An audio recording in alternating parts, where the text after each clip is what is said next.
Well, howdy, and welcome to Wednesday's edition of Today's Bread. Now, we're continuing the series on prayers and exhortations found in the Psalms, and this week is on a prayer of forsakenness. But today's portion is God's care at life's beginning. Wow. Scripture reference is Psalm 22, verses 9 through 11. Now, in verse 9, David again turned his focus on God. David's ability to trust was based on his experience of God's presence during the time he was a helpless infant. David knew that the sovereign God had been with him since before his birth.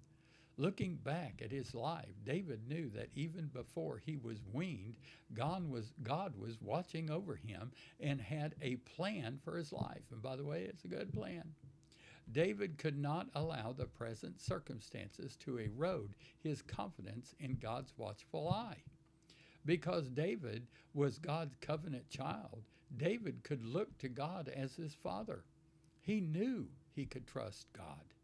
David was confident that God was still there to help, even if there seemed to be no help from others. Verse 11. It is interesting to see how David's complaint in verse 1, "Why are you so far from helping me?" is turned into a prayer in verse 11, "Be not far from me." Many of us can think back to times when we complained to God, "Why is this happening to me?" Then, as we realized our hope for getting through the situation rested in God, we changed our prayer to a plea for God to help us get through it and to bring glory to Himself through the situation. Learning to live by faith in God is not always easy. In fact, it's not usually easy either, but it is worthwhile.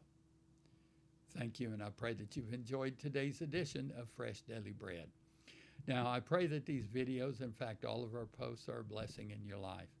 Wednesday's prayer focus is for praying. We need to be praying for that households would be centers of love, faith, and discipline, dedicated to the living out biblical values.